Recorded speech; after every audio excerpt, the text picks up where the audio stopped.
Tapi ketika kita melakukan pencegahan, itu nggak kelihatan hasilnya. Karena apa? Karena mereka nggak sadar bahwa apa yang selama ini berjalan itu ya karena perilaku kita sebelumnya gitu. Kalau kita mau berkembang, ya kita harus ngelangkah sendiri. Dan biasanya orang-orang akan melihat kita ketika kita sudah memulai atau bahkan ketika kita sudah berhasil gitu. Isu lingkungan akhir-akhir ini sering banget ya kita lihat secara langsung maupun di sosial media. Tapi jarang banget nih orang yang mau turun langsung. Hari ini kita kedatangan bintang tamu yang keren banget. Masih muda tapi udah bisa bikin film dokumenter sekaligus peduli sama lingkungan. Tapi sebelum kita kenalan sama narasumbernya, kita sapa kaum milenial dulu nih. Halo Sobat Milenial, kenalin aku Zalfa. Biasanya kan bareng Kak Ikok ya, tapi di sini ada wajah baru, yaitu aku. Oke, kita langsung aja ya sambut bintang tamu kita, yaitu please welcome Aksa Al-Ayubi. Bener? Ya, betul. Ya. Oke, tepuk tangan semuanya. Boleh dong, kamu kenalin diri dulu nih. Siapa sih Aksa Al-Ayubi ini? Kamu katanya bikin film ya? Iya. Bikin film sekaligus founder dari Kopling Farm. Boleh dong dijelasin siapa sih Aksa Al-Ayubi ini? Ya, oke. Semuanya halo. Perkenalkan, nama aku Aksa Al-Ayubi. Aku sekarang masih kelas 12 di SMA di salah satu sekolah di Kabupaten Bogor. Kebetulan kemarin aku dan komunitasku yaitu Kopling berkolaborasi dengan Era Green. Kami membuat sebuah film dokumenter yang mengangkut atau menyenggol isu lingkungan yang terjadi di daerah kami, tentunya Bogor Barat, tepatnya di Kecamatan Sukajaya. Ya, kebetulan aku juga di Kopling sebagai founder. Wah, gitu. Keren banget ya, menarik banget. Tadi juga kita udah nonton ya tadi trailernya. Nah, karena kan biasanya orang tuh kan fokusnya sama satu aja ya. Biasanya kalau misalkan orang suka dunia film aja, sosial aja. Tapi kamu sekaligus dua-duanya. Nah, boleh dong kita flashback sedikit ya. Awalnya tuh kamu lebih suka dunia perfilman atau peduli sama isu-isu lingkungan nih? Oke, pertama kali ketemu hobi itu pertamanya lebih ke fotografi. Jadi waktu SMP itu aku ikut kayak eskul media sekolah ya. Namanya ya di SMP aku SMPN 1 Cibung Bulang, namanya itu si media. Jadi dia tugasnya mendokumentasikan suatu acara, kita terus foto-foto gitu. Terus setelah naik ke SMA, aku tetap lanjut di SMA itu namanya SIMUP Art. Itu salah satu eskul media juga.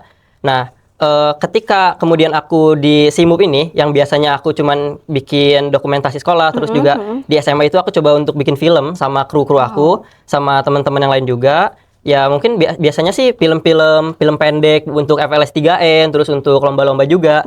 Nah, tapi ketika perjalanan di kelas 11, itu aku mulai tertarik dengan isu-isu lingkungan. Wow. Itu aku sama 3 teman aku, yang kebetulan juga kemudian menjadi founder dari Kopling. Ada aku, terus ada Haryandi dan juga Joya.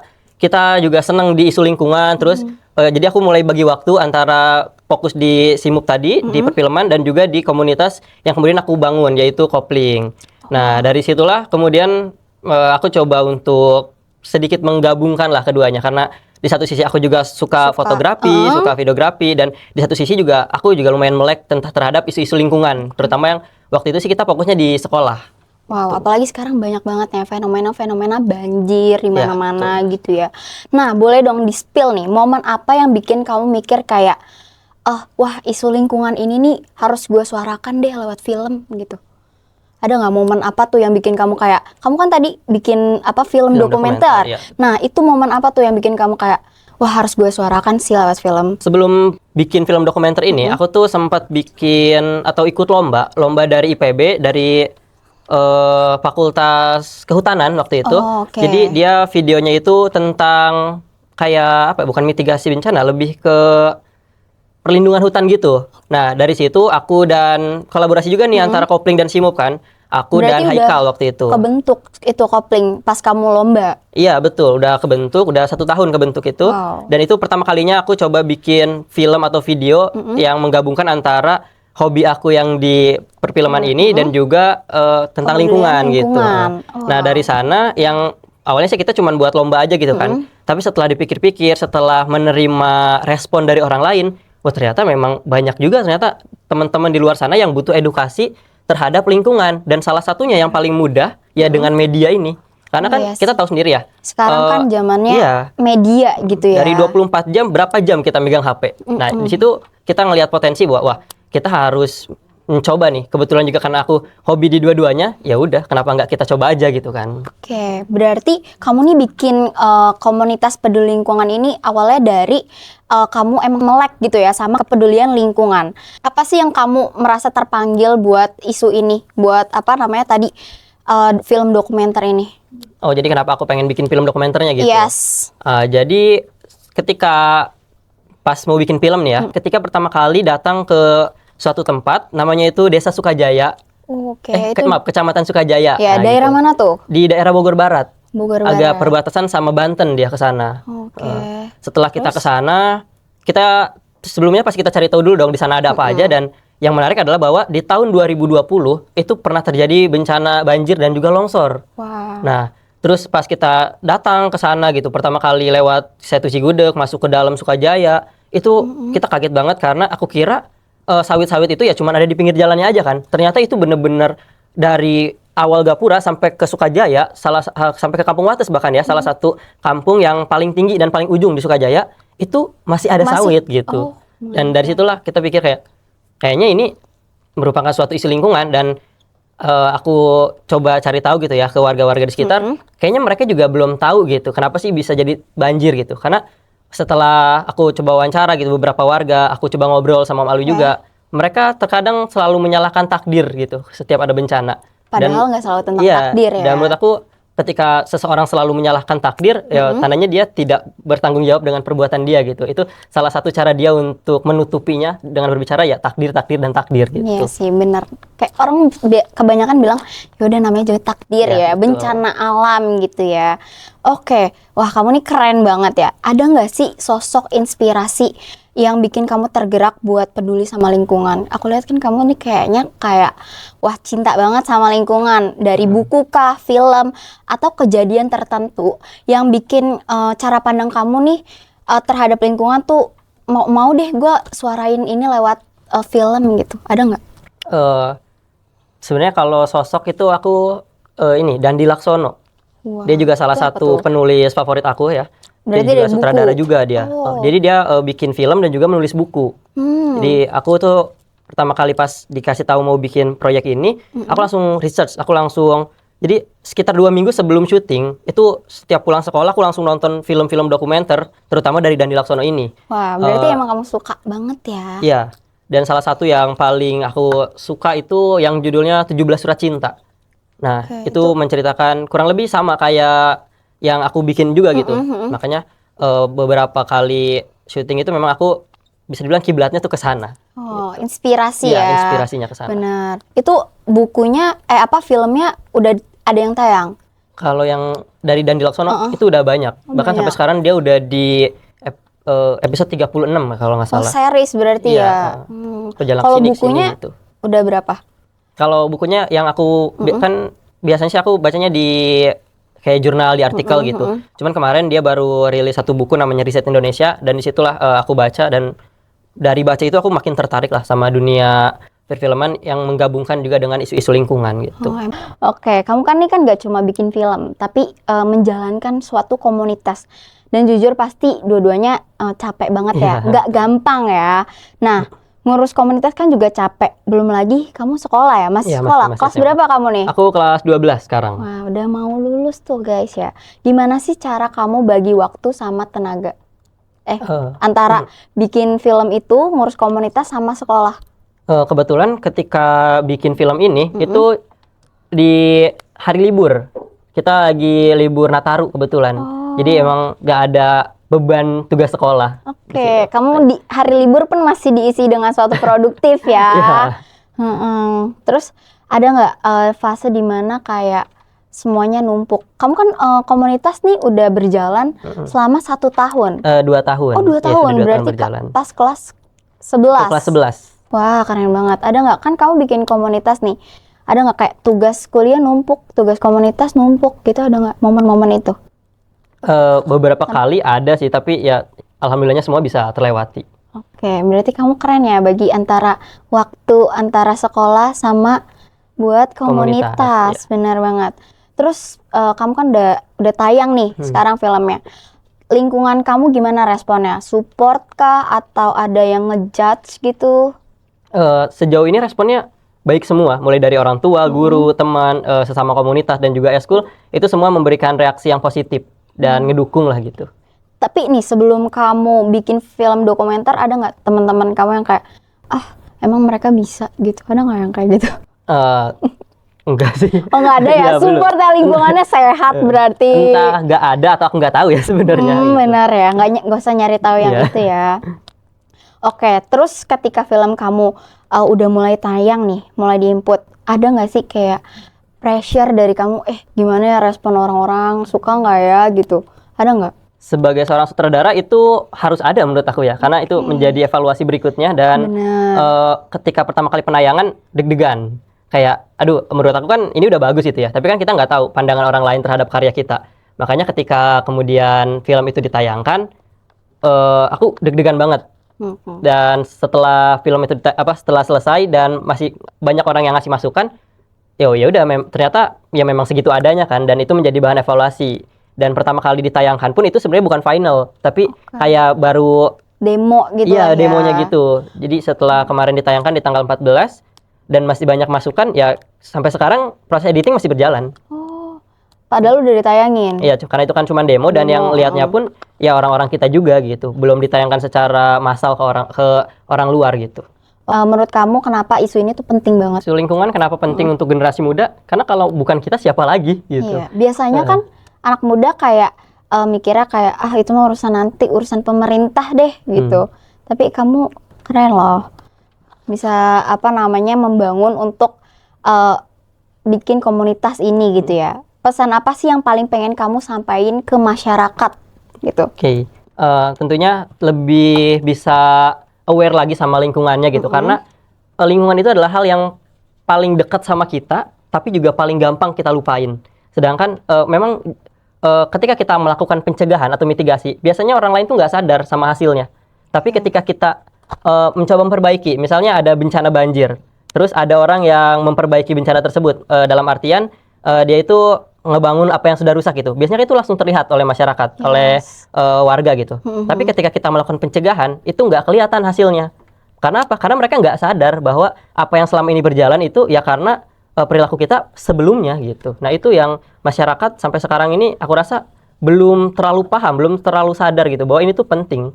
Dan yang paling utama, kita mau mengharapkan siapa lagi kalau bukan diri kita. Oke, Aksa, tadi kan kita udah ngomongin kalau misalkan kamu ini adalah founder dari Kopling ya. Kopling sendiri itu tadi kamu berdiri sama 3 orang founder ya? Iya, 3 orang sama 1 guru. Satu ya, guru. Dia yang yang istilahnya neken lah gitu, kayak ayo ini kenapa nggak dijadiin komunitas aja nih kalian bertiga gitu, biar program-program atau apa yang sudah kalian lakukan sekarang ke depannya tuh tetap berlanjut gitu. Oke, berarti emang support juga ya sekolahnya. Sangat supportif banget sekolahnya. Nah, kan kamu nih kan komunitas baru ya, jatuhnya baru 2 tahun. Nah, kan kamu gak mungkin dong bertiga doang sama teman kamu. Gimana caranya kamu ngajak teman-teman kamu buat ayo dong join komunitas Kopling gitu? Jadi kan Kopling ini sebenarnya udah 2 tahun ya, udah 2 tahun dibuat gitu. Tapi open recruitment-nya itu kita 1 tahun ke belakang. Jadi selama 1 tahun itu aku, Hari, Zoya itu coba ngebuat BPI-nya dulu, badan pengurus intinya. Nah selama 1 tahun itu kita kerja tanpa open recruitment. Kenapa kayak begitu? Karena biar kita tuh siap gitu, biar keilmuan kita tuh ketika udah open recruitment udah siap. Nah setelah 1 tahun itu aku rasa wow ini udah waktunya kita untuk up ke publik. Ya udah kita kerja sama sekolah. Kopling pengen tampil, pengen open recruitment dan dikasih waktu ketika MPLS. Jadi waktu MPLS itu Kopling dikasih waktu untuk mengisi kayak materi gitu sekalian untuk promosi. Menjelaskan lah ya, mempromosikan Kopling sendiri gitu. Terus menceritakan tentang ekologi yang ada di sekolah seperti apa, lingkungannya seperti apa gitu. Pas kamu sebelum open recruitment itu tetap bertiga atau ada yang lain? Dari bertiga, selama setahun itu berenam akhirnya. Udah ada BPI, udah ada ketua, wakil, terus bendahara, sekretaris yang gitu, udah ada. Nah itu gimana cara kamu ngebentuk struktur organisasinya? Berdasarkan apa gitu? Sejujurnya berdasarkan orang terdekat aku yang menurut aku punya potensi gitu. Jadi menurut aku kayaknya si ini cocok nih. Ya udah aku samperin, aku coba ngobrol. Aku punya rencana gini dan ada yang tertarik, ada yang enggak tentunya. Dan yang tertarik alhamdulillah join gitu. Oke. Untuk kamu kan sekarang udah mau lulus ya. Ya. Gimana cara pemilihan untuk next generasi kamu nih? Melalui apa nih? Vote kah atau gimana? Tentunya karena kita hidup di negara demokrasi ya. Tentunya pemilihan dilakukan secara demokrasi. Jadi kita cari dulu siapa yang pengen, habis itu kita seleksi dengan tahap wawancara. Setelah itu kita akan keluar mungkin beberapa kandidat. Nah, nanti baru kita akan melakukan voting. Jadi untuk sejauh ini baru ada kandidatnya, tapi belum diwawancara dan belum voting. Jadi untuk saat ini, Kopling masih dipegang sama aku sebagai ketua. Oke. Nah, apa namanya? Kamu tadi udah 2 tahun ya berjalan. Kira-kira 2 tahun terakhir ini pencapaian Kopling tuh udah apa aja sih? Oke, untuk pencapaiannya tentunya program Bank Sampah itu sudah berjalan 2 tahun ini. Sebenarnya 3 tahun sebelum Kopling ada tuh Bank Sampah ini ada, tapi itu program sekolah. Sehingga setelah Kopling ada, diambil alih sebagai program Kopling. Kemudian di tahun kedua kita berhasil mengelola sampah-sampah organik. Dan beberapa bulan kebelakangan ini juga kita sering ikut lomba. Salah satunya dari ASRI sama Sarada. Dua-duanya lomba nasional dan alhamdulillahnya selalu tembus. Terakhir kita di posisi 26 nasional dan aku kurang tahu yang Sarada itu berapa karena nggak dikasih tahu. Tapi kita lolos untuk tahap berikutnya. Itu walaupun nggak sampai final. Ngadain apa namanya pemerintah atau apa? Yang ngadain lombanya? Perusahaan biasanya. Oh, perusahaan. Gitu. Itu kalau misalkan kamu ngikut-ikut lomba disupport sama sekolah, berarti dananya dari sekolah atau dari komunitas Kopling sendiri? Kalau lomba itu biasanya kita nyari yang gratisan sih Kak. Dan juga sebenarnya Kopling juga punya dana penghasilan dari bank sampah. Nah, jadi dari bank sampah itu setiap kelas kan menimbang ke kita kan ngejual juga kan ke supplier atau ke pengepul lah. Nah, dari pengepul ini harganya akan berbeda. Jadi kita setiap kilogram itu mendapat keuntungan. Sehingga biaya operasional Kopling ini didapat ya dari bank sampah, keuntungan bank sampah. Biasanya kalau misalkan hasil dari itu dibuat apa nih? Maksudnya uangnya dibuat apa? Iya, dibuat apa? Biasanya kalau misalnya kita pengen bikin eksperimen sesuatu gitu, karena kan kita punya greenhouse. Nah, di greenhouse itu kita sering eksperimen lah, pengen nanam ini gitu. Karena kan balik lagi, Kopling ini juga sebagai wadah belajarnya siswa. Jadi menurut aku belajar itu kan gak harus di kelas. Belajar itu bisa di mana aja. Dan salah satunya aku mewadahi murid-murid atau teman-teman aku ya di komunitas ini gitu. Kita belajar bareng-bareng. Jadi belajarnya nggak cuma baca buku aja, tapi sekalian ini ya terjun langsung praktek ya, benar. Sekarang kan lagi Ramadan ya, ada nggak sih program yang diadain sama Kopling ya, program khusus yang diadain buat Ramadan ini? Kalau dari Kopling sendiri kan karena mungkin di lingkungan ya, apalagi fokus utamanya adalah sistem pengelolaan sampah, sejauh ini nggak ada, tapi kita punya alternatif lain. Jadi Kopling ini program utamanya bukan cuman tentang sampah, juga tentang buku, karena foundernya aku, Hari dan Joya kebetulan juga suka baca buku ya. Kita ngadain segmen kalau sebelum Ramadan namanya Book Zone. Di mana kita kumpul bareng-bareng sama anggota kita buat kelompok, kita baca buku 30 menit, habis itu kita sharing. Jadi kita menceritakan apa yang kita baca sebelumnya. Sekalian kita belajar tentang public speaking di sini. Nah, kebetulan karena Book Zone ini walaupun program utama tapi sering keserempet mulu gitu sama program-program Kopling yang ada di lingkungan. Nah, makanya kurang berjalan Book Zone-nya ini. Dan kemudian aku ditawari oleh sekolah untuk menjadi atau membuat juga komunitas baru dengan namanya Lentera. Jadi Lentera itu komunitas yang isinya khusus anak-anak atau teman-teman yang hobi di baca buku dan juga di perpustakaan. Dan itu foundernya kamu juga atau? Iya, aku sama guru aku juga. Jadi sekolah pertama gitu. 2 ini dong kamu. Iya, padahal umur aku kayaknya di sekolah pun cuma 3-4 bulan kan gitu. Baru bulan kemarin aku dapat SK sebagai ketua Lentera gitu. Kira-kira mau dilanjutin gak nih Lentera ini? Pasti dong. Makanya strukturnya kemarin tuh agak aneh. Jadi aku punya 2 wakil. Jadi begitu aku lulus nanti salah satu dari wakil itu akan naik jadi ketua. Udah dapet nih calon-calonnya? Udah dapat semua, alhamdulillah. Alhamdulillah ya. Nah, dari situ kolaborasi lah Kopling sama Lentera buat bikin segmen namanya Ngabuburit. Ngabuburit. Iya, jadi kita sore-sore sambil ngabuburit itu baca buku. Baca buku, bener ya, ngabuburit. Yes, benar banget. Oke deh, tadi kan kita juga tahu ya kalau misalkan Aksa nih udah kelas 12. Iya, betul. Udah mau lulus. Iya. Tadi mau masuk apa? Pengen sih IPB. IPB, jurusan Konservasi Kehutanan. Kehutanan. Kira-kira setelah kamu lulus nih, apa cita-cita kamu?